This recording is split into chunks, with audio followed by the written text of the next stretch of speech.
This time on No Not the Mind Probe, episode number 76, Bad Intel.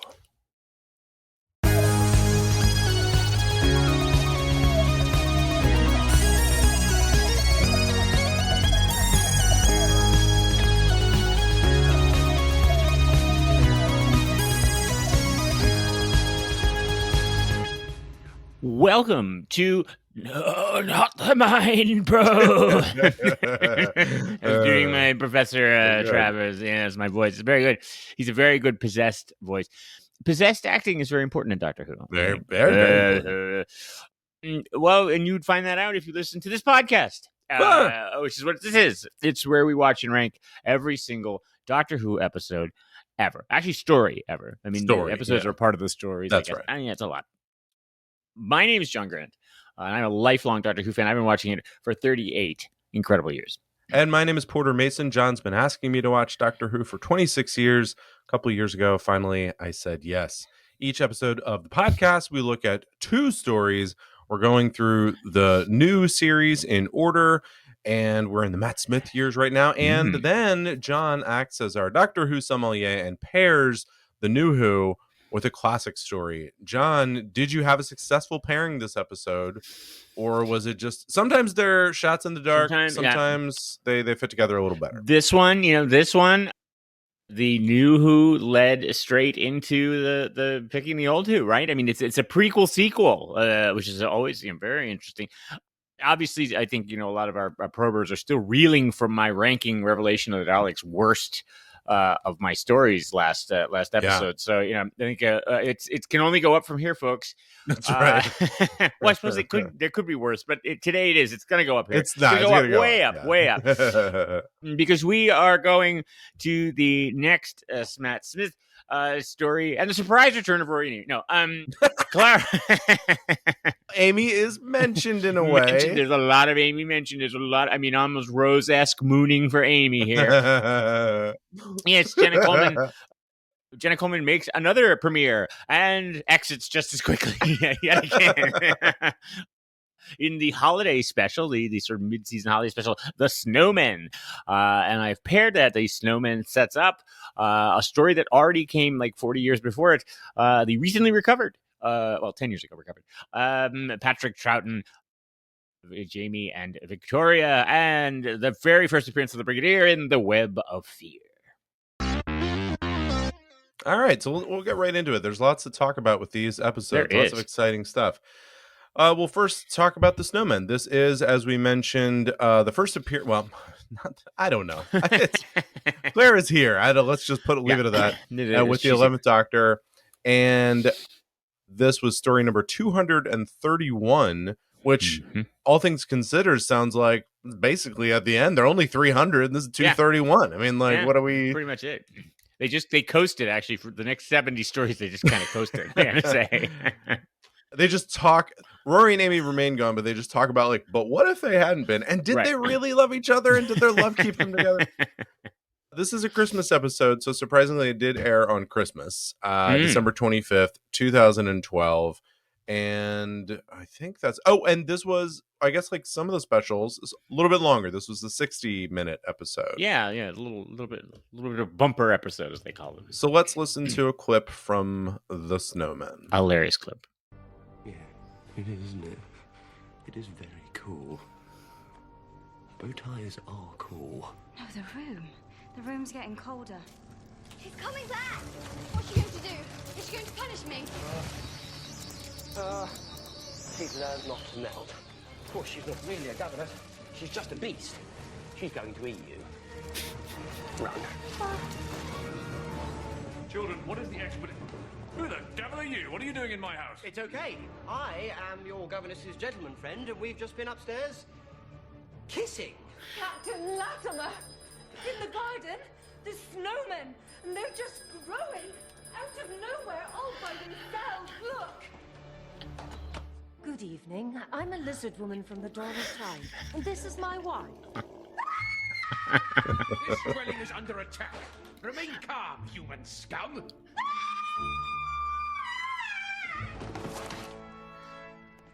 So, Any questions?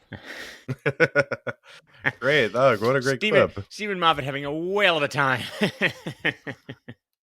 Who, by the way, before we get into that, is the voice of the Centauran? Dan Starkey. Sounded so familiar. But well, he's been playing the Centaurans ever since they came back. He's actually a very small person. But then, yes, he played Strax. So Strax is from A Good Man Goes to War, remember, too. So you've already heard him one time. Yeah. So, okay. Yes, so you're going to hear a lot more of Dan Starkey. Well, good. I enjoyed him quite a bit. So as I'm looking into the synopsis, I look at Wikipedia. Some things start to make sense, which is there were a bunch of prequel webisodes, episodes that sort of set up some of this.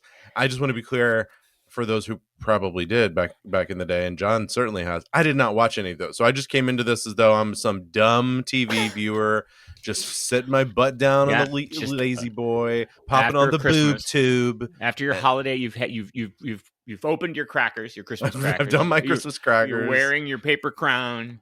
I've asked what day is it, Christmas Day. I've gotten my goose from... Send some kid to get a goose. Some kid. So I want to spend Christmas with my family. Get a goose. Go out and get a goose. Hey, why don't you get a goose? Yeah, the butcher's closed, sir. I don't care. Find one. Use your contacts. Okay. So I'll leave a lot for you to cover with all that, because that all sounds very interesting and does explain certain parts of it that I just honestly took as read. I was like, apparently this is happening. We just met this little gang that the Doctor is not necessarily traveling with, seems to be just like hanging out with. Like he is just, well, he's not moving around in time right now. He's just parked the TARDIS. Well, and those pre-things you're talking about, those are all released on like the DVD. So like even I was just a neophyte in this land of these people when it came to when it aired. Well, so apparently, we mentioned right before we got into record this podcast, because by the way, you're getting a live reaction to. Well, actually, I watched this episode 2 days ago, but for Web of Fear, I just minutes ago finished. It's still fresh. Yeah. Anyway, but we mentioned. So if you listen to the first season of the podcast, well, actually more like the second and third season, we talked about how there seemed to be many episodes with the Doctor just sort of moping around, kicking a can down the road, going like, no, I miss Rose. I wish Rose was around. And it kind of marred the whole time when Martha was his companion. Yeah. And we kind of see the Doctor here in a very similar state with Amy and Rory of just like, I don't want to hang out with anybody else. He's not directly addressing Amy and Rory, but he's clearly just upset that they're gone, which all makes sense had there not been such a prolonged, protracted period of goodbye. Now, again, what they tried to hint at, and we've talked about in previous episodes, is that apparently he was on his own for a lot, and then we would just see him every single time he was with Rory and Amy. Right. So but to us watching it is like, yeah, he's not alone. But anyway. Yeah, but in this I mean, let's say this seems like a time has clearly passed. Yes. And so we're skipping to the end of it. Although I think it would have been hilarious if there is a missing season where he goes and picks up Martha. And they're just like, oh, you came to pick me up. He's like, I miss Amy and Rory. And she's like a busy married doctor at this point. Yeah, anyway, so poor woman. So he is in, what is it? I guess 1800s. Oh, it's almost turn of the century in London. Victorian London, yeah. And we once again see Clara, who, as we mentioned, we met about 3-4 episodes ago in a completely different context, though. And here she is as a barmaid in Victorian England. And first of all, I just have to say the quite obvious, which is like, you see her again and you're like, gosh, this is like the most beautiful woman in the world. She's really like distractingly just pretty. She looks sort of fake looking, like not in a, I don't mean fake like plastic surgery, but she almost is like in an unreal way. She's very, very pretty. Yeah. But like, she's like sort of elfin, but not like annoyingly so. And like, yeah, she's just kind of, and I'm coming at this from a gay man. Thing is, I think she's very attractive. Very.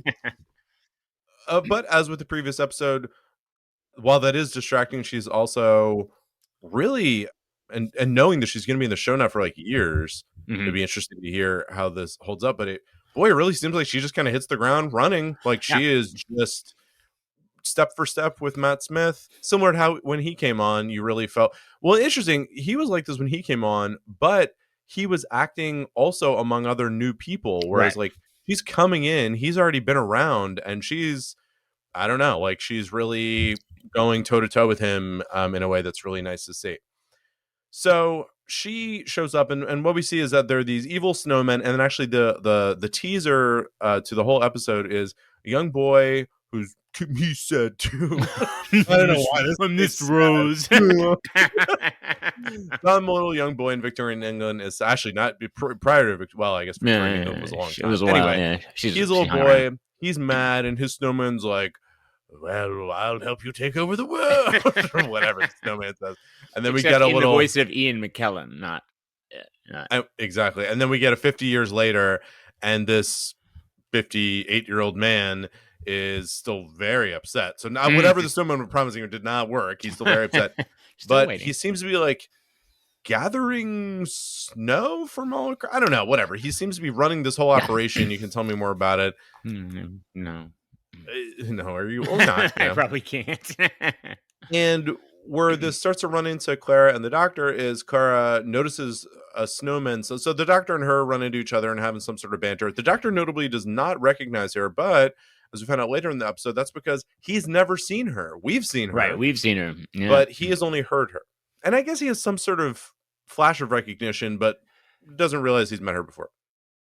She sees the snowman appear out of nowhere, and he kind of, for the first time, apparently what we're seeing in a long time, is interested because she also talks to, I guess, some of his compatriots and friends, and they're like, yeah, the doctor's around, but he doesn't do that stuff, and he doesn't get involved in capers anymore. No more shenanigans. But he becomes kind of interested here. So we see then a couple of other things. We see the doctor go up to where he has the TARDIS parked up in the clouds. And very fairy tale. Very fairy tale. It's very ladder into the clouds. It's a very cool. This to me is this is a very Stephen Moffat visual fun thing. Like what a cool thing to think of, where basically the doctor. Oh, and we see Clara introduced into her life here, and for all the world, the doctor is Sherlock Holmes and she's Mary Poppins. Like it's very fun. Like they're really playing with these British stereotypes of this time. And part of the reason why I thought of that right then is the way he gets up to the TARDIS is he goes into the middle of the park, jumps up, and later he does this with the umbrella. So it's all very Mary Poppins. But he climbs up an umbrella. There's a huge spiral staircase to the TARDIS up in the sky. She follows him up there. And she is taken by all this. She's not scared of any of it. We still don't know that much about her, but as we kind of find throughout the episode, she wants something more. She has sort of, I would say, a boilerplate companion mindset, which is she's kind of yearning to do more than what she's doing right now. So, and isn't thrown by anything and is clever. So like, she isn't thrown by the kind of fantastical things that are happening related to the doctor or the snowmen, wants to do something more, and as we see throughout the episode, is very smart. And in fact, the doctor is testing her throughout the episode to see if she can kind of keep up and in fact stay ahead of him. And she does. It's not quite explained why she has a double life between being a lusty barmaid and like a proper governess. It's like she's working. She has that. It's like, oh, she can't. The worlds can't meet. And you're like, yeah, but who are you and why is that? I know. Yeah. So she's like Mary Poppins to these kids, but she goes away for what she said is weeks at a time. Yeah, and serves as a barmaid in the town. I don't know why he wouldn't like see her, but then it's unclear why, other than maybe just be like, I don't want to get stuck in this life. I'm going to do this too. Like I'm going to do these different things. The other thing that to me didn't pay off, or I missed something, or it'll be paid off later episodes, is Clara appears, the doctor's kind of taken, and then he's talking to one of the compatriots, and I almost feel like the way he's talking when he first sees her in the episode is like it's a time loop that he's been through, and he's saying, no, it's not the time now for her, or something like that. And I've really read it that maybe just because we saw in her previous episode, so I was like, oh, is the story like he's trying to run into her, but this isn't the right way to run it? I don't know, not trying to, but I don't know. Anyway. Interesting. I missed that, but knowing what the ultimate story is, there's some confusing lines at the very beginning that like to me implied that he might know her. It might be more the implication that, all the people around him are like, you need to get a companion. Right. And Yeah. and maybe he was saying like, no, this isn't right. Like maybe that's what he was more Mhm. talking to. I don't know. Anyway, then here's what I kind of understood what happened. There's this entity called the Great Intelligence, which honestly I learned more about in the Web of Fear, which Yes. maybe is how that's supposed to go. That is just sort of this amorphous entity that exists. And in this case, it is manifesting itself by being parts of snow. And so Right. it came to the earth as It snow. seems to be like in bits. That's why he's collecting the snow, I think, because a certain Yeah. from this, but it was it was a little vague. Yeah. And then what it is looking for to become super powered is it needs to fully take over a human. So the boy that it just sort of talked to earlier, it's just using as a servant, but that what it really needs is a human DNA, which somehow in 50 years was very hard for it to get, but now we're at the turning point because some old bat fell in a pond.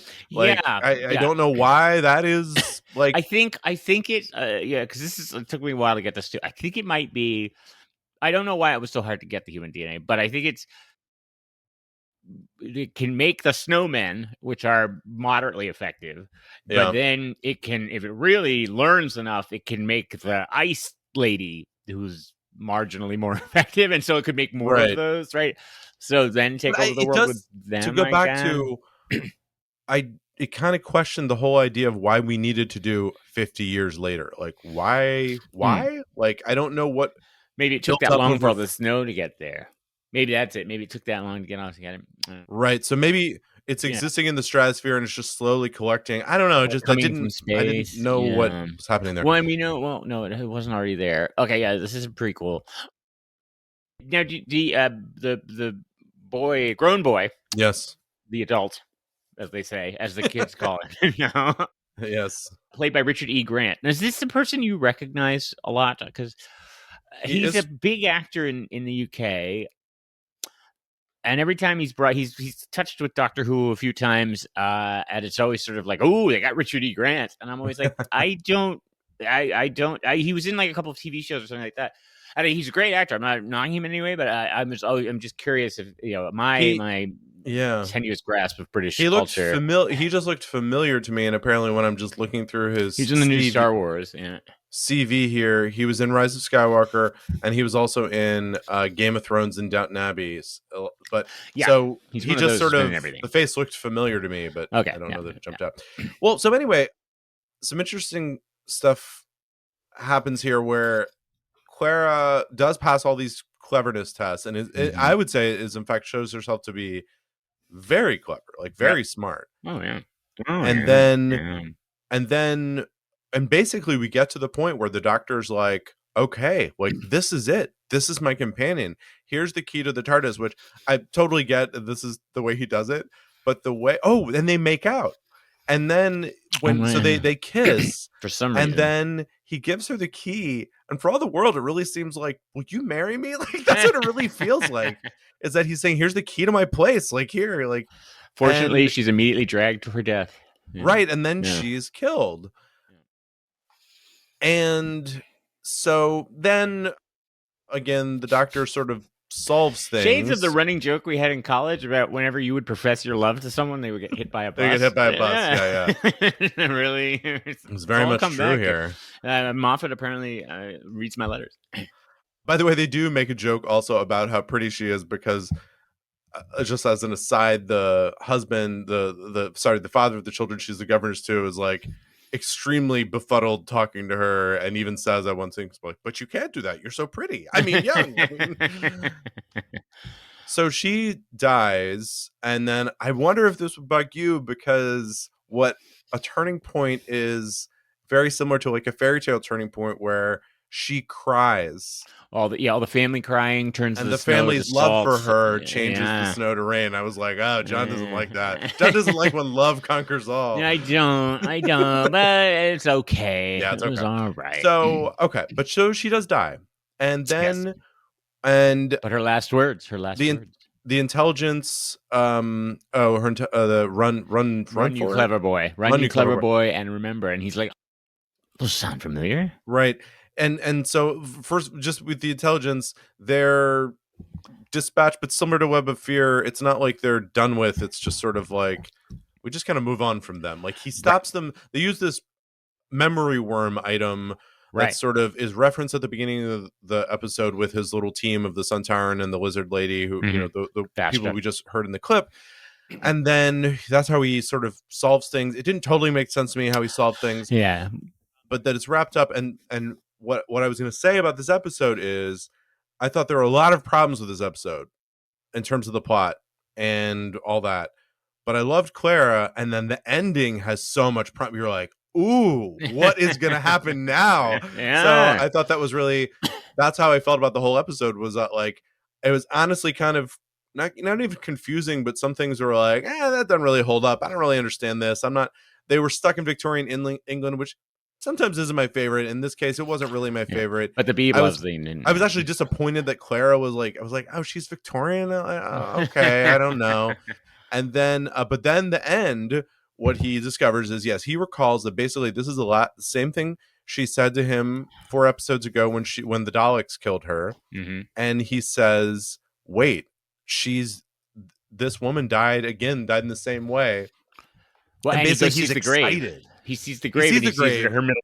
Oswin. Right, it was Oswin. He sees the grave, he gets excited, he remembers that, and he said, like, that's impossible, that can't happen. And instead of being like tortured by it, you see him, he's been so mopey the whole episode, and now he's like, ooh, that's fun, what's going to happen? And it's sort of like, that's how I felt as a viewer, of like, oh, I see an arc, and that's interesting, and what's going to happen? Cool. And so I felt like it left the episode similar to Matt Smith's character on like a high note. I was like, hey, cool, okay, what's going to happen?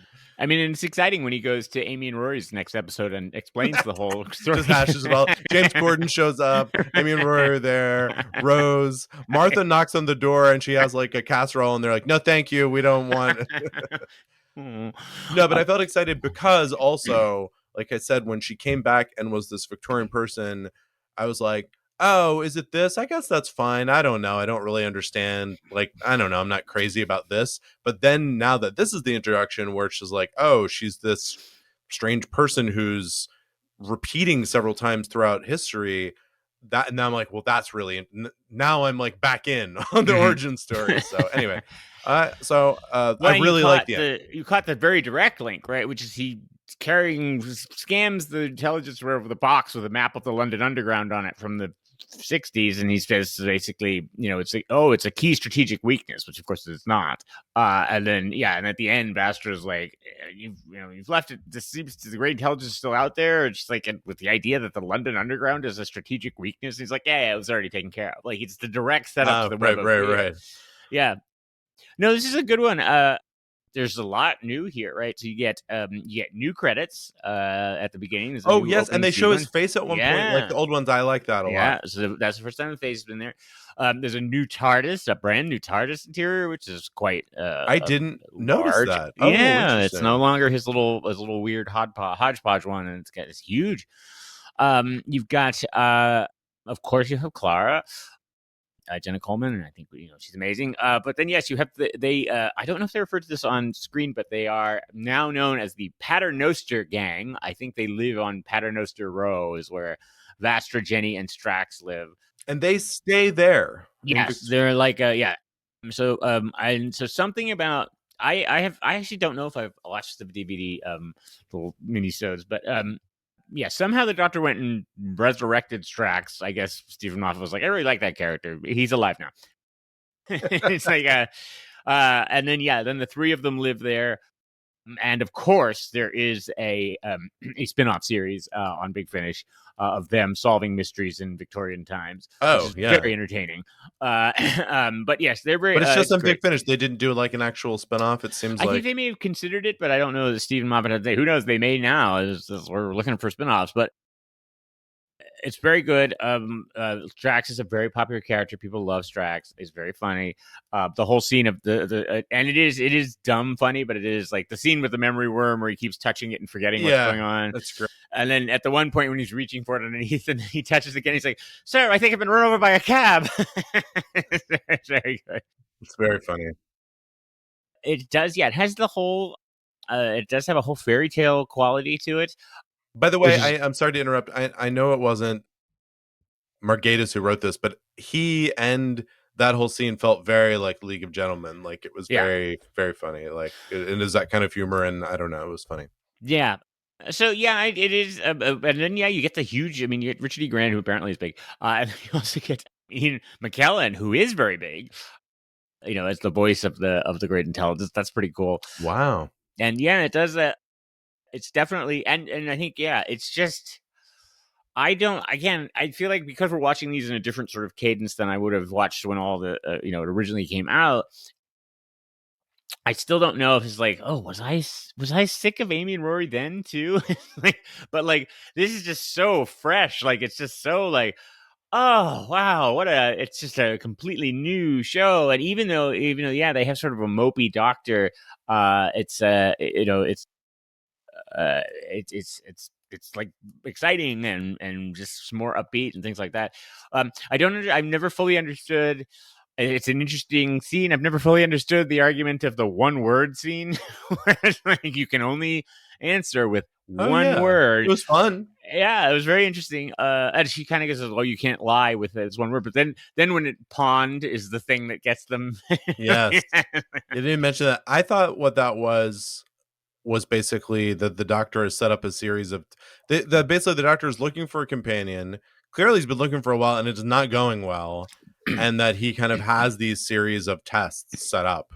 Yeah. But though it sort of implied that it's like, we finally got someone to say pond. It's like, well, I don't know why that's but she did sort of pass. Again, it seemed more of a cleverness test of, can you do all this? Yeah. While only saying one word. You do hope that someone else was like that earlier. They like got through all that, and then but a woman like drowned in a lake, and she's like lake, and they're like, no, sorry. No, it's refreshing and it's a great story. And yeah, it doesn't all entirely hang together, but you're right. When you get to the end of it, and then of course he goes off and like, this is the next season basically set up. You're excited about it. And it's interesting. And it's probably a good thing that he didn't do this the rest of the season where every episode she's killed. But like, you're like, oh wait, she's dead again. Oh wow, this is interesting. Like that, this is clearly a very different setup. So how it does sort of set up this great mystery. And I think I think what's nice, and we'll see this through the season, and why.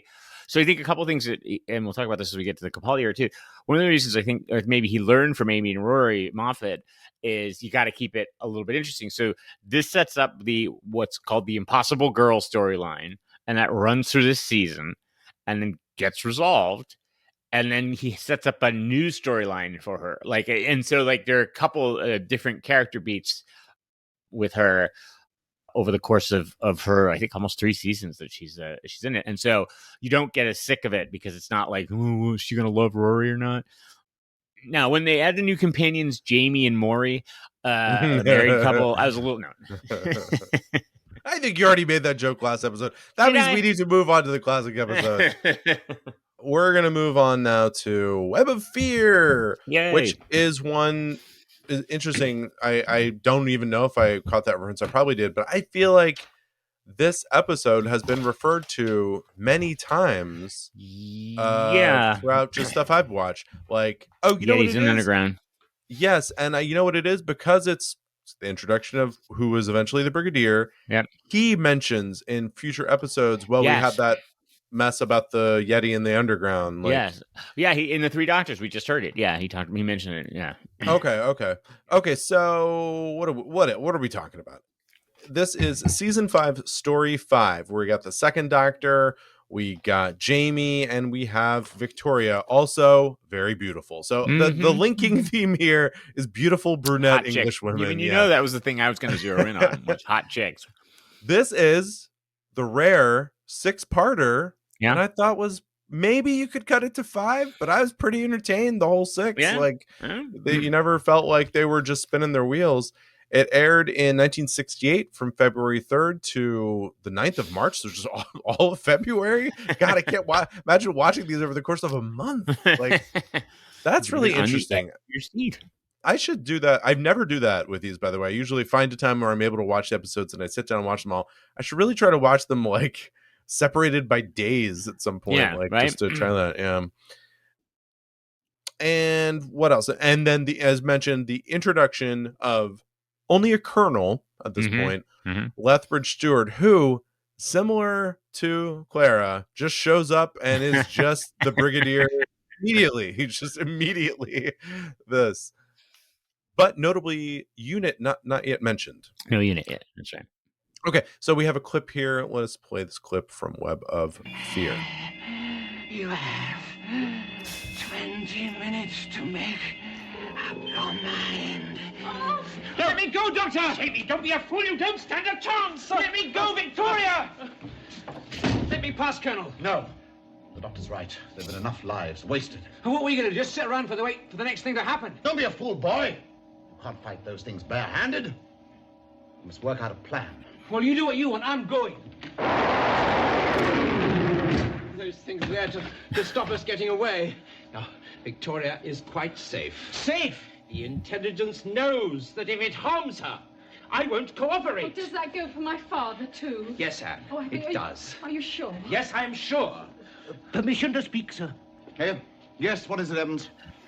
Stop me if I got it wrong, sir, but if this intelligence thing here gets the doctor, will he leave us all alone? Yes, that's what it looks like. What's in your mind?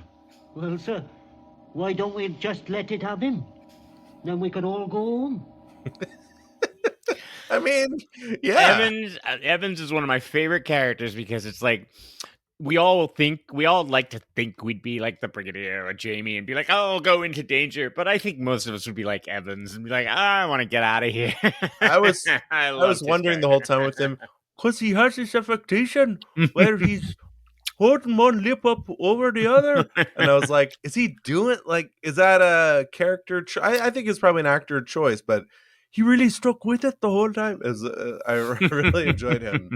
A lot of great soldier. And this is the beginning of some really great soldier characters, because there's a couple scenes between actually him and another soldier. It's a great scene. They're just there's actually there's just a lot of good characters in here. Like they're well drawn, even small part characters are really well drawn.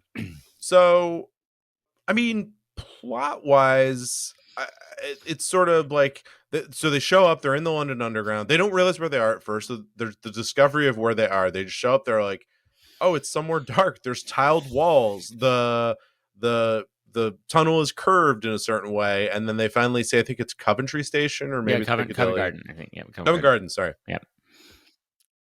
And they realize they're in the tube. So, but everything's turned off, as they realize, because Jamie just jumps onto the third rail and the doctor's like, no, hold on. So we realize everything's broken down. So what we see, and this is interesting because I really enjoyed this episode, and I realized, like, I don't really actually understand certain parts of it, but I was so kind of wrapped up in it. It only occurred to me after, like, oh, I don't even know what's going on. They're in the underground. They stay there the whole time. Probably pretty good for sets in terms of cost. It's a pretty good thing because you never go out into London, and I actually don't know what's going on above ground in London. Yeah, well, the web is the fog of sort of is enclosed everything. Actually, it is all over there. Yeah, like it's supposed to, but like no one.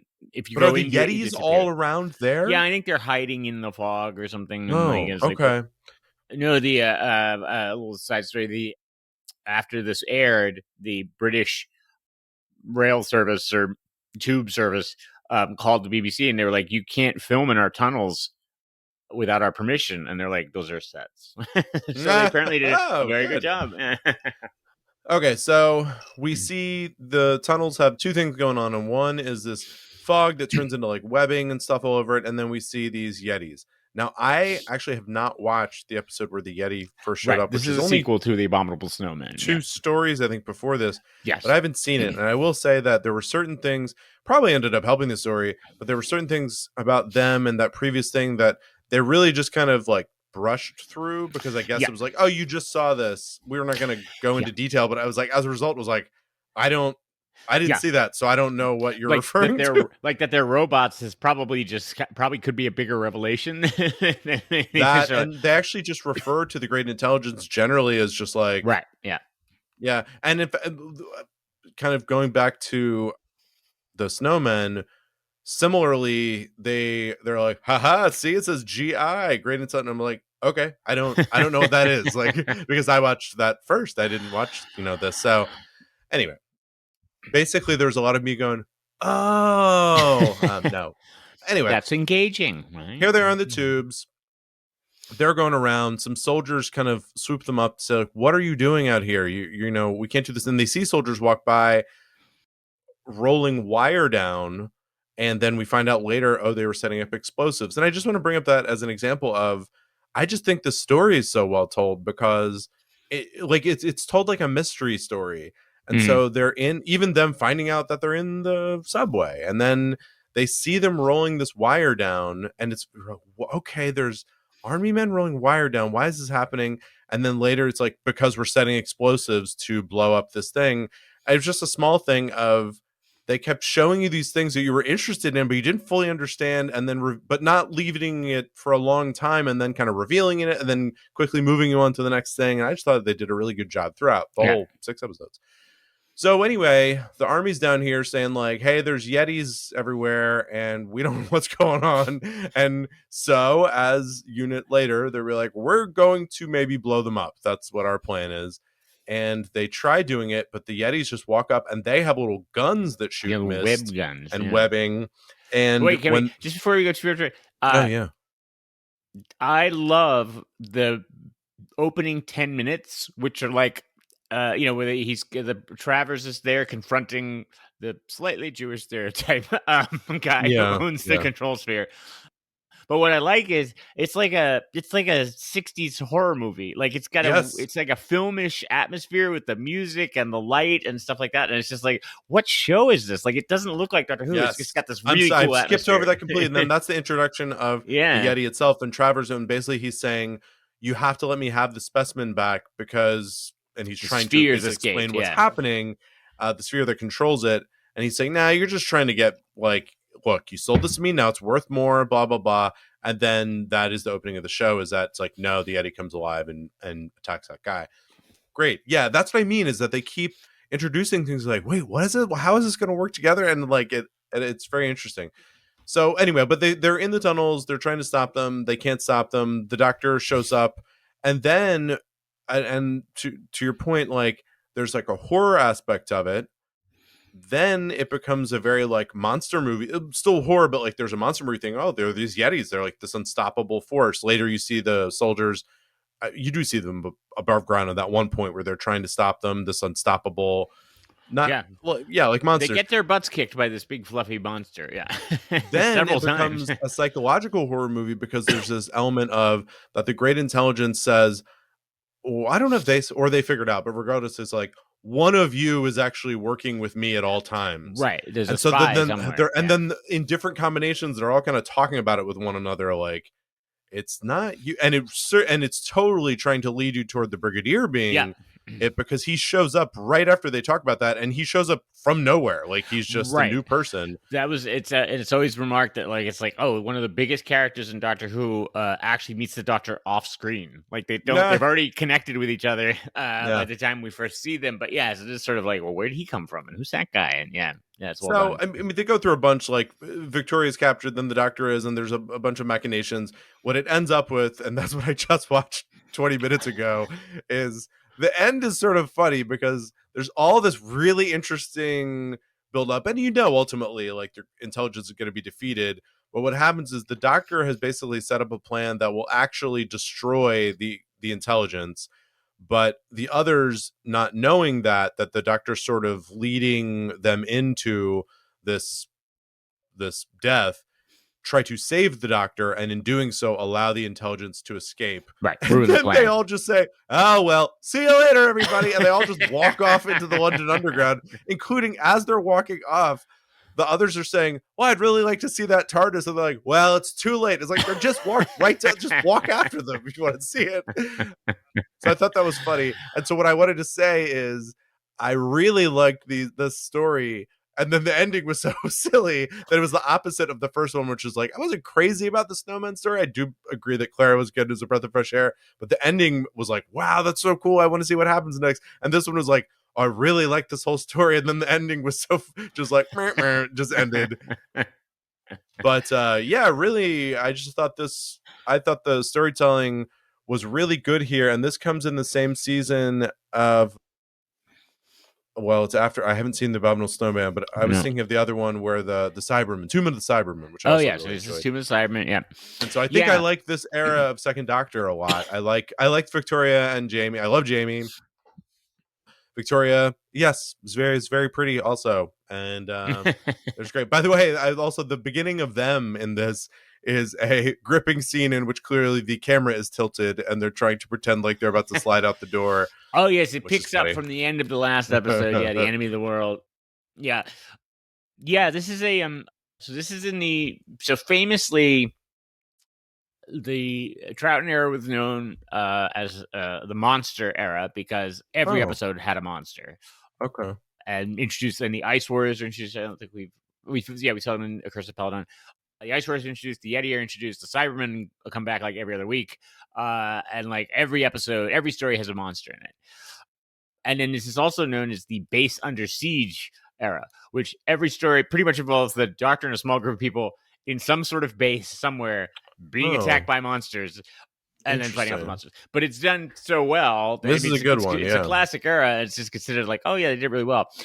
This was a lost episode. So this was so episode 1 still existed, but everything else was gone. And then in the 50th anniversary year, like so, I guess 10 years ago, they found it. Or so there are people who hunt for these lost episodes, and there's some stories about that they may be in private collections and things like that. But they found all but one. They did not find episode 3. Yeah, and I wanted to mention thank you to BritBox for just showing that third episode with the screen caps. So that was nice. And then the other thing I wanted to mention is it's crazy that they lost it because the end. I was thinking the last episode they must have recovered the actual film because it looks great. Yeah, and there's a shot at the end that's like maybe my favorite Second Doctor shot. It's the very last scene, and he shows up and he's in the foreground, and there's smoke and stuff covering everyone in the background. And so you just see Patrick Troughton and then like these people in the back, and it's like really great shot and very high def. So I was like, they must have found like the film. I don't know. Yeah, I mean, I think they found canisters of film basically. They had it. I think I'm remembering this right. It's very strange. Like they found all of it, they claim, and then somehow the third episode disappeared. In the course of getting it back. Yeah, in the course of getting it back to the BBC. There's a whole. This is the stories in the last episode. There's a whole thing. Some people say that all of them do exist out there somewhere. There are claims that people have them in private collections and don't want to share them because now they have something cool that no one else has. The BBC has like an amnesty. Like if you turn them in, we'll make a copy of it and then we'll give it back to you. Like we're not gonna. But it's a whole thing. The Yeti are considered one of the sort of classic monsters. They're fun. Yeah, they're interesting. They kind of look like that big Muppet monster. Yes, with the giant with a big orange big nose. mouth. I forget his name. Yeah, they apparently they were too cuddly in the Abominable Snowman, which takes place in Tibet, as they mentioned in the story. Oh yes, they added yellow eyes too. Yeah, they added yellow eyes to apparently make them scary. It didn't really work. Their roar is the sound of a toilet flushing. Speed it up if you listen to it or slow it down or one of those. Yes, this is the first Brigadier story. Professor Travers, who's actually, so he's supposedly about 40 years older in this story that was the Abominable Snowman. So he's actually made up an old age makeup. But it's because of that, he looks like Orson Welles in Citizen Kane, and also a little bit like Torgo from Sands of Fate. That is with his voice too. And he is he's played by Jack Watling, who is Victoria, the actress, Deborah Watling's father. So Victoria is acting with her father in real life. You saw the so I have the Blu-ray DVD that was released. They released an updated DVD with some very bad animation for episode 3. I actually think you probably saw the better version. They had some very bad animation. I think they just kind of do it on the cheap and it did not work. I thought what was interesting is I've watched maybe 2 of these, maybe 3 other than this one. And I thought it was interesting how, like, you know, when the story's good, and it certainly helped this was in the middle. This didn't start from the first episode of the story, but like right in the middle of a story you're already in the midst of. It wasn't that bad. It was like, it was fine to get through. I wasn't like, I can't pay attention to this. And so it strikes me that in some of the other stories where it was like that, it was like, maybe the story isn't helping with this as Yeah, much. I mean, I think it depends on like how much dialogue there is in the story. Obviously, if it doesn't rely on the visuals that much. I mean, obviously, it's a very claustrophobic story, so it's not like you're gonna have these epic sweeping visuals. Right. It's probably good that the battle episodes are made it into the are recovered. The only Victoria and Jamie are okay in this episode for me. I first encountered this episode entirely on audio with the narration right before they recovered it, and then now I haven't been able to see it. But listening to it on audio, there is the annoying repetition of Jamie and Victoria just constantly being, but what about Jamie? But what about Victoria? We must find Victoria. We have to find Jamie. And it's like, oh, for Christ's sake, you just shut up about the pair of them? Jesus, like, they'll be fine. So there's a lot of, and Victoria in particular is like, what about Jamie? Oh, it grates on my nerves. But she's so pretty. Yes, she is beautiful. And then, as I say, I think the writing here of every person in the story has a character. Yeah. Even like as you're saying, the bit part soldiers, and you lose some of these soldiers, and even Chorley, the reporter, who's kind of the most sort of caricatured.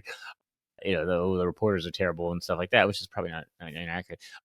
Even he's got some interesting little character beats, and I do remember being genuinely, I think this is what's one of the impressive things. I remember being surprised when it turns out to be Staff Sergeant Arnold is the intelligence at the end, right? Yeah. So the mystery is actually written in a way that it is a mystery, right? It's not like he was wandering around going like like a hypnotized voice, and like it was really obvious. Like it's really worked hard to make it a surprise. It's a good story. Because you think he's gone for a while, and then he comes back and he's kind of beat up. So you do suspect him. But then they also bring the reporter back, and you're like, "Oh, okay." Simplest explanation is it is probably him. I also, for a time, thought it was the scientist. Oh, Anne, daughter, also scientist daughter, and But anyway, so I think that was part of the funniness about it is that like I wasn't that because the way he was going to dispatch of the intelligence was somewhat caught up in gobbledygook, which was never going to make sense. It was like it's never going to make sense how the electrical wiring for some reason would work, and rewriting power. The rewriting power. But you were but the mystery you were hung on is like, so wait, who is helping the alien? How is that? So then once that's revealed, it's sort of like, I guess just kind of end things quickly. Yeah. It's a classic.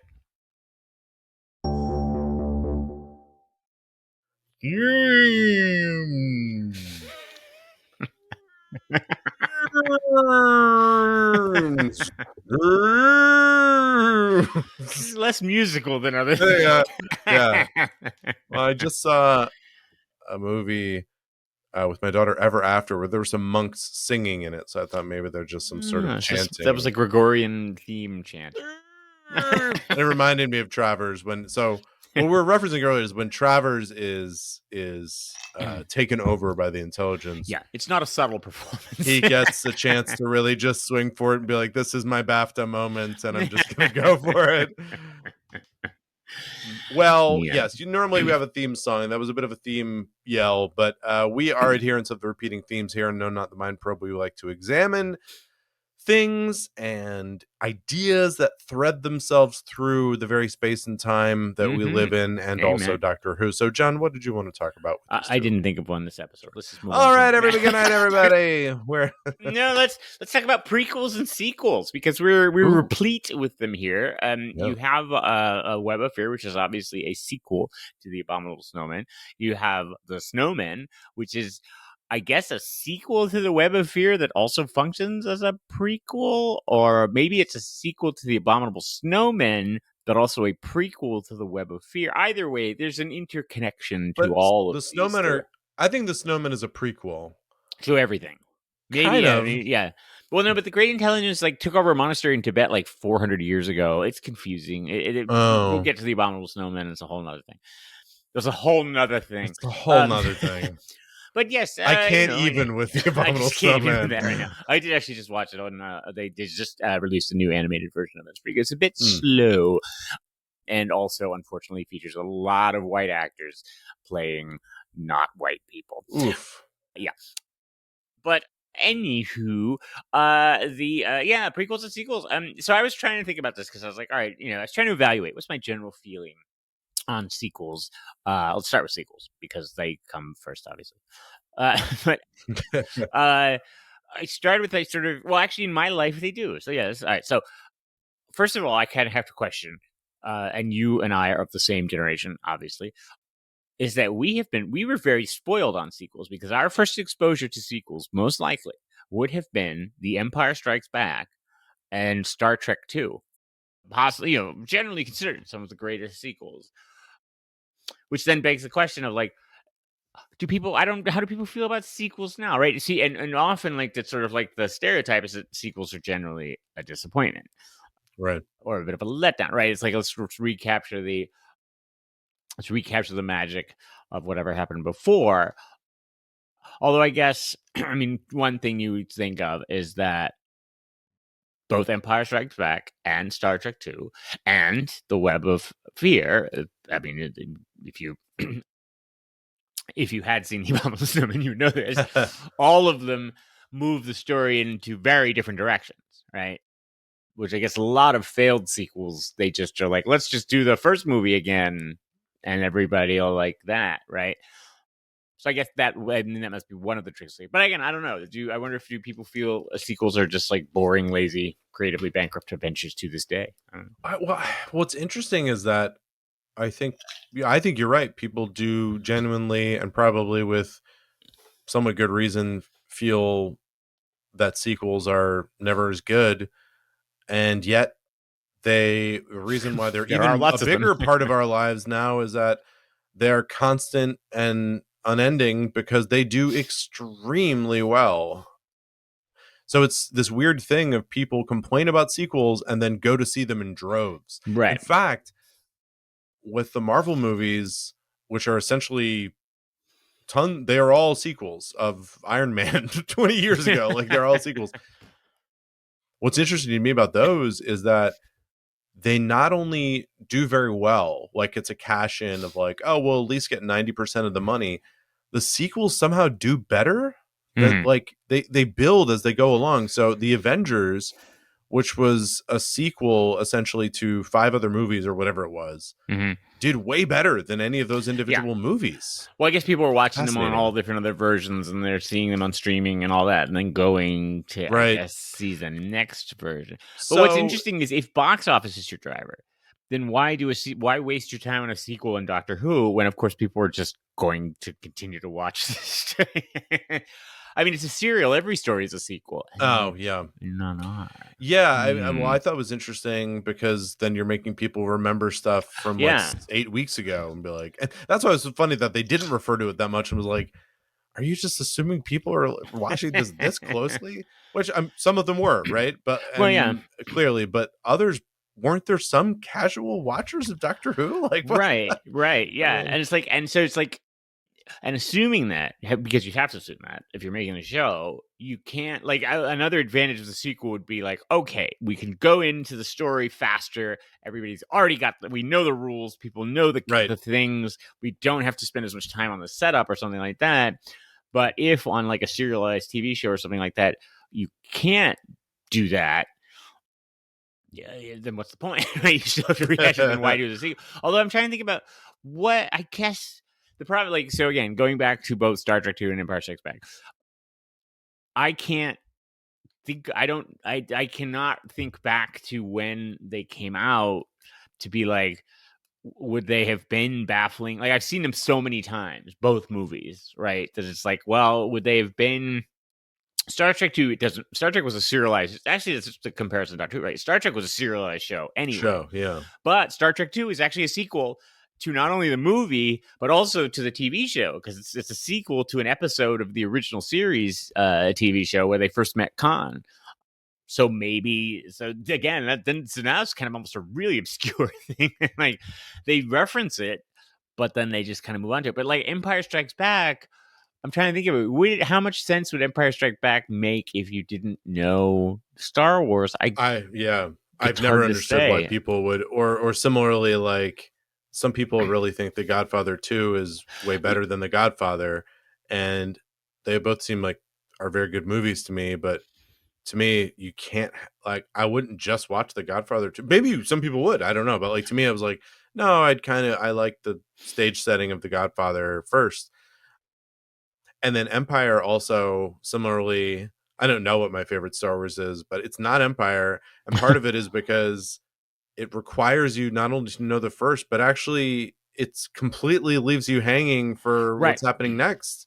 It is So weird. like, It's a weird structured movie. Yeah. and the one I liked a lot in the sequel I liked a lot in the new trilogy, the sequel trilogy hmm that they released with The Force Awakens and whatever, was the one in the middle, which Yeah. similarly did what Empire did, which is it completely veered away from the first one and then left this huge hanging of like, wow, where's this going to go? But that's what like was exciting about it. So I Yeah. feel like sequels that know they will be followed by future sequels have this advantage that they can kind of leave a bunch of stuff hanging out there, and it's exciting. It's like, oh, I wonder how this is going to end. Yeah. The sequels that have the problem are the ones that have to end, like they have Right. to finish it, or the other ones, like bad sequels, are ones where they really literally just try to go through beat by beat and just try to kind of recapture the magic that they had in the first one. I think Yeah. about these as a lot of comedy sequels Very much so. that Yes. are clearly done for money reasons, and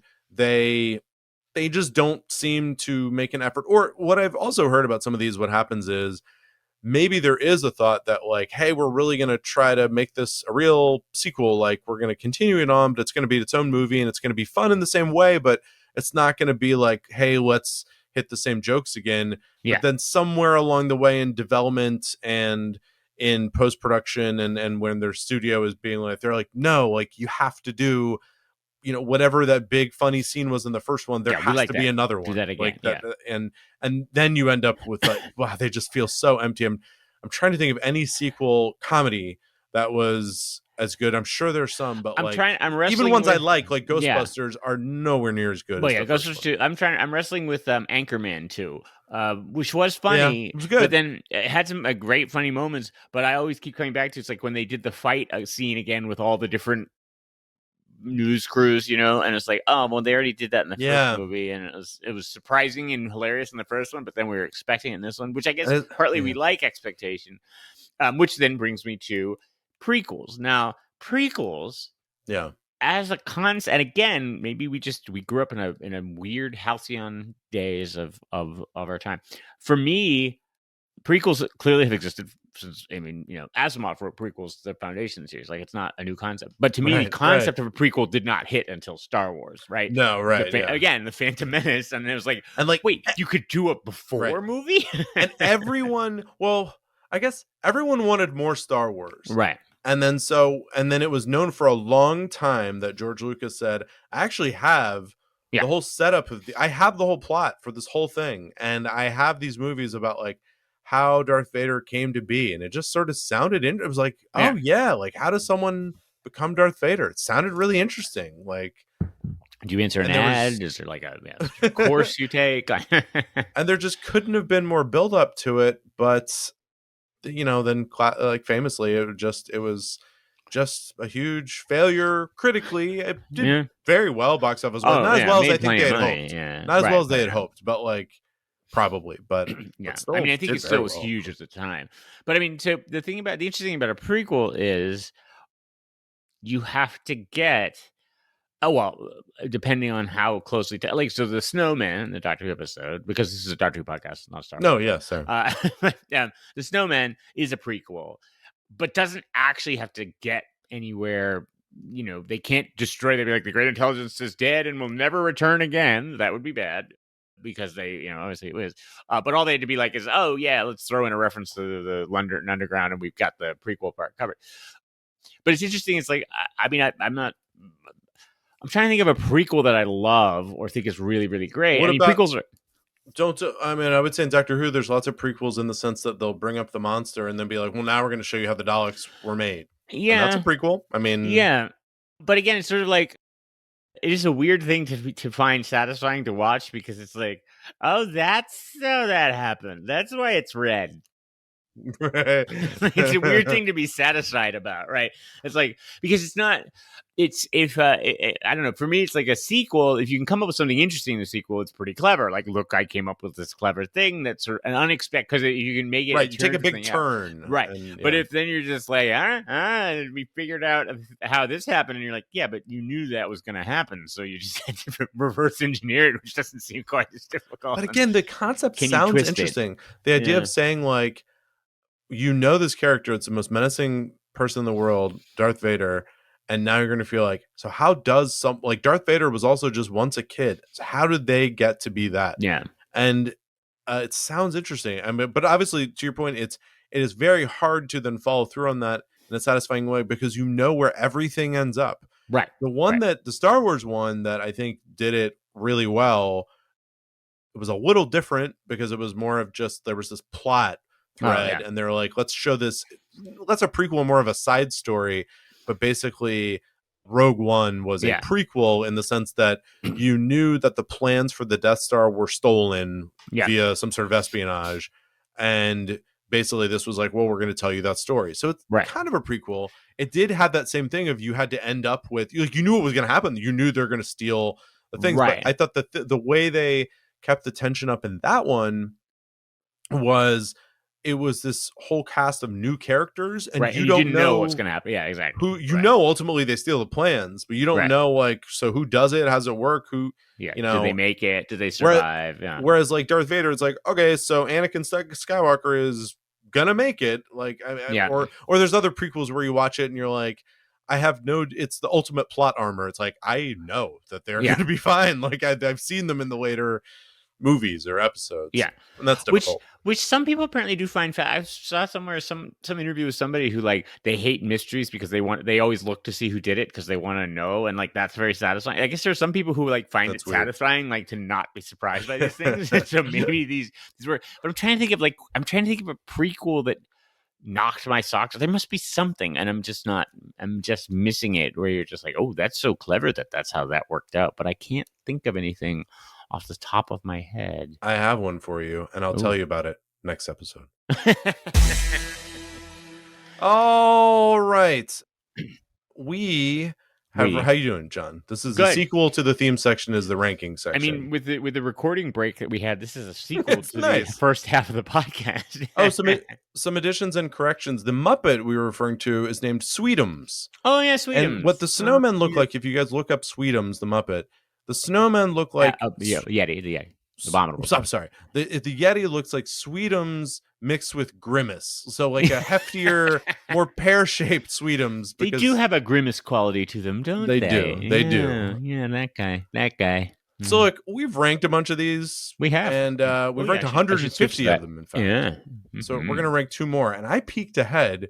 I'm really interested to talk about this because our rankings are completely different. Oh, all right. Interesting. Okay, so I'll start with mine. The Snowman. Like I said, I liked it. It was just really uneven to me. Totally agree that it's a breath of fresh air. And I'm really looking forward to more from Clara. But I just kept going in terms of like stories I enjoyed more of, in terms of this one story, not like Clara in general. And I ended up more at around 42. So just below The Doctor, the Widow, and the Wardrobe, just above Closing Time, The God Complex, Doctor's Wife. Yeah, I liked it. I think all of this era has a very low floor, and this certainly isn't even near the floor. It's just, yeah, it was good. Looking forward to more, and great ending, but like didn't knock my socks off of. And then the Web of Fear, still clad. This was one of those, like, I really enjoyed this. Like, you've talked about your comfort food ones. This to me was like an instant comfort food one. Like, I could watch this one anytime. I don't like Patrick Troughton isn't always my favorite Doctor because sometimes he's kind of like whiny and mincing around saying like, no, Jamie, don't do that. And there wasn't that much of this. He's sort of in charge this whole time. Yeah, that's true. I like Victoria and Jamie. I love kind of seeing the first Brigadier. I was like Colonel Lester. I thought it was a very well-paced story. Like I said, maybe it could have been 5 episodes, but didn't feel like it was padded. Yeah. And there were lots of just really good storytelling moments. So I kept going up. I was trying to think where to put it. I ended up, it's in my top 10. So this is not my highest classic, but it is going to be ranked number 5. Wow. Just below. So the only ones I have above it are The 11th Hour, Robot, Silence in the Library, and A Christmas Carol. And then I have this above Doctor's Daughter. This was very in a different. There were some similarities to me with this one and Dalek Invasion of Earth, because it felt like this, I don't know, kind of a post-apocalyptic thing. Yeah, but ensemble. It was doing stuff. Yeah. It was kind of a mix to me of Dalek Invasion of Earth, of like, I just like how they're telling this sort of end of the world story. How do we do this? Mixed with Robot, like it's kind of also just a fun, like there's big monsters and like, so yeah, I really liked it. I liked it. It's definitely a classic. So yeah, we are a little different. I put the Snowmen up pretty high. I think maybe I was in a good mood. Well, again, I was really excited to watch it because it was not Amy and Rory. It was just going to be a new thing. I'm excited to have Clara on board. I think it's very funny, and I think it's it looks good. It's just well done. So I've got it at number 18, below Vincent and the Doctor. Above the Centauran Stratagem, the Poison Sky, the Pandora Globe. It's kind of my very good, like very workmanlike good Who, but yeah, there's something about it. I think maybe it's the humor that just puts it, because it's also really well done humor, and I like the sort of variety of characters. Web of Fear, it's low for me. It's lower for me. It's still it'll sit, I think, in my top half of Doctor Who, but yeah, I've got it down at number 76. After Planet of the Dead, which is also another fun one that's like it's like light and fluffy but fun to me. I think this might be a slight product of, so this and this is why it's always dangerous to find these lost stories. This was talked up as like a all-time classic, right? Like one of the great ones of all time. So when it was rediscovered, it was like, woo, very exciting. And it was interesting. It was rediscovered with The Enemy of the World, the story that comes immediately before it, which we'll get to. I always say that because I don't know why, because we are going to get to all of them. I have to reassure you. Like people are listening. They're going, I wonder if we'll ever get to that one. But anyway, yes, the Enemy of the World, which was sort of ill-regarded. And then Enemy of the World turned out to be great. People loved it. And then I think the Web of Fear kind of paled in comparison to it. So maybe it's slightly like, oh, I thought it was going to be amazing, and it wasn't quite as amazing. Can I ask you, before it came out, had you heard the sound of it, or you just knew nothing about it? I'd heard the soundtrack, and that's the other thing. I think the soundtrack, it's very visual, and it's not going to be great to listen to because there's a lot of like lengthy battle scenes and wandering, and the atmosphere is not quite there. The first episode I'd seen, so and I did like that. And I think also, for whatever reason, in the audio only, but what about Jamie? It's very grating and repetitive. So yeah, it could be higher, but it's, I mean, again, it's sort of that. It's such a complicated story at this point to rank because of hearing it in audio, not being wild about it first, slightly disappointed after it was all hyped up. You've got.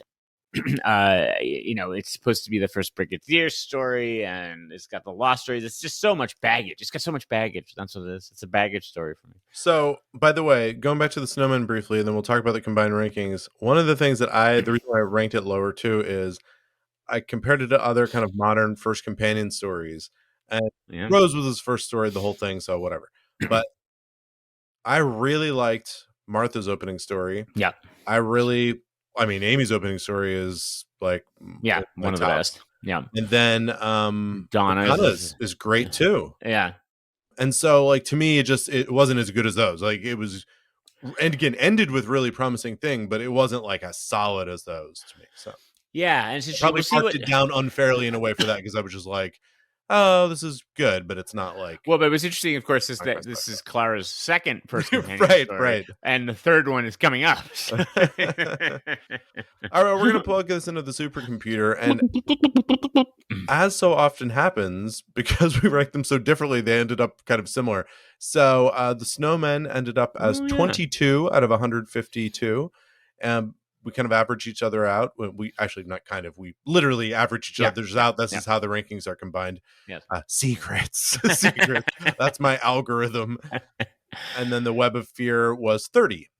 Wow, yeah, so right around Father's Day. What I love about this is that I rank it, And then when I looked at the combined rankings, I'm always like, yeah, that's it. That's what it should have been. It's definitely number 30. Yeah, definitely. Because sometimes I rank it too high and I'm like, I'm a little unsure. And then it kind of, yeah, that's better. You know what? That's better. Yeah. The other stupid thing I do when we get to this point in the show and I look at the rankings, I always look at the top 10 and I'm like, those are some good ones at the top. It's like, yeah, well, that would make sense. When I was reading them, like, those are Who good. would have expected that? You giving tips to people. Hey, you want to start a show? You know what you should do? And just trust me on this. Look at the top 10. Those are good. You're gonna be surprised. And then similarly, I look at the bottom. I'm like, yeah, Time in the Ronnie, Edge of Destruction. Those are bad. Well, I guess it also just makes me feel fundamentally the show is successful. Like we are putting the good ones at the top. Yeah, it does. It does. And then there's a big juicy middle there at the end, which when you bite into it, it just it's like a gusher in a way. Look, you can go see all these rankings on mindprobe.show, our website, which is updated periodically and will be updated with this. I do believe, if I haven't already, let me just make sure I check this. Yes, I have also. By the time you're hearing this, if you're hearing this, I guess I'd say, it's because I have gotten sorted out the different feeds and stuff. And then you, by now, that should have trickled down to you. You should be seeing things correctly. If not, and if you're somehow still hearing this, but you haven't sorted that out, please go to the website and you can get the correct feed and subscribe in the right way. Okay. Yeah. That made a lot of sense. We also put out the shows on YouTube now. Hi, everybody. We're waving on YouTube. I know. A lot of people we're follow pretty podcasts. Disappointed too. Yeah. A lot of people follow podcasts in that way. And so if you want to, you certainly may. You can go subscribe to us on YouTube. We also have links up there for Spotify and iTunes and also Overcast, which is a popular podcast player. Or you can get the RSS feed yourself if you're like a fancy man like that and you want to just the last one up on YouTube is the Asylum of the Darlings, and there are 15 views. We started the closing time only had 3 views, then the wedding reception had 5 views, then we just exploded. Yeah, so I mean, thank you for exploding. I assume it's probably just us clicking on it and being like, I wonder if anyone's watching this. But yeah, I don't know. No, it's great. It's fun. So, also, because if you have, I don't know if you're like me, I think we mentioned this in a past show, but I'll just drop this again. I am a YouTube premium subscriber. Ooh. Thank you. It's okay. No, it's fine. I'm doing okay. And can't afford it. This is like an ad for YouTube Premium, basically. But one of the things you can do with that, which is super handy, is you can turn off your phone and like still just keep listening to whatever's playing. Oh, so I wonder if that's what people who follow podcasts on YouTube is just because of that. They just put it on and then just like they're able to turn it off. It is super handy because there are some shows that I'm like on YouTube, I'm just kind of listening to them, and so I'll do that. Yeah, okay, because sometimes I try to do that, and then I have to like just leave the phone on and then like gently put it in my pocket. But then, of course, it bumps the screen, and then it accidentally sends all these dick pics to people. Yeah, that's how that happened. Yeah, that's how most. I would say that's how most dick pics are sent. Probably. Yeah, it's a shame. It's like I should probably just not have them on my home screen, but yeah. Well, anyway, you should go and subscribe to the show. Also, you can reach us at Porter at mindprobe.show and John at mindprobe.show. You could probably find us on, I don't know, Twitter. I don't know about that. I'm not sure about that. But why don't you just email us? You know what? Let's just do that. Yeah. Don't even. Just tweet at Porter. That's probably best. What do we have in store for next episode? All right. Well, next episode, we're going to meet a new companion, Clara. Great! I'm really interested to meet her. It is, this was we just did the Christmas one. This is sort of the second half of the season, but season premiere of the second half of the, I don't know. Anyway, this is, you know what though? This officially, we are now ramping up to the 50th anniversary. Like we are in it now, folks. Like, going back to Star Wars, you know how like when they get down into the trench and now they're stay on target. We're now in the trench, right? Yeah. It's no longer. I've only watched the sequels, so I don't know. Actually, they do that 3 other times in the sequels. I was going to say it's nonstop. So yes, so we're in the run for the 50th. So yes, we begin with Matt Smith and Jenna Coleman in the Bells of St. John. And does Jenna Coleman remain pretty in this episode? It's hard to say. I feel like she kind of fall off. She fell off. Okay, it's a lot to be that gorgeous and maintain it is difficult. Tough. Matt Smith stays pretty though. No, good. And I've paired that so that story involves some duplicates, some doubles. Those are what duplicates are, for those who aren't sure. And so I've paired this with, sadly in some ways, another Eric Sayward Dalek story. So we, when I said it got better after Revelation of Daleks. Well, we're back down in the depths here. But it's with the Fifth Doctor. Turlo and Tegan, in A Resurrection of the Daleks. Ooh. Yeah. So our Daleks and ours, the only Fifth Doctor Dalek story. Come at you hot. Whoa, wow. Oh, and interestingly, it's got 45-minute episodes. So heads up, it's only 2 parts, but they're 45 minutes. Yeah. And we are hurtling toward a farewell to Matt Smith at some point soon, I think, too. Yeah, right? we're kind of in his final run-up, too, because he goes to the 50th anniversary and then one past that, and then we're done. So he just couldn't take it without Amy and Rory. He was just like, can't do it. Well, yeah. I mean, the 50th anniversary is just him looking for Amy and Rory. I mean, they were like, this is the history people want. And a bunch of other doctors show up, and they're like, wait, and he's like, no, Amy, Rory. But their love. Well, I don't know. Will they? Who knows? Will they? It's a mystery. It's the classic, will they, won't they? Yes, they will, but will they keep willing they? All right, mindprobe.show. Mm-hmm.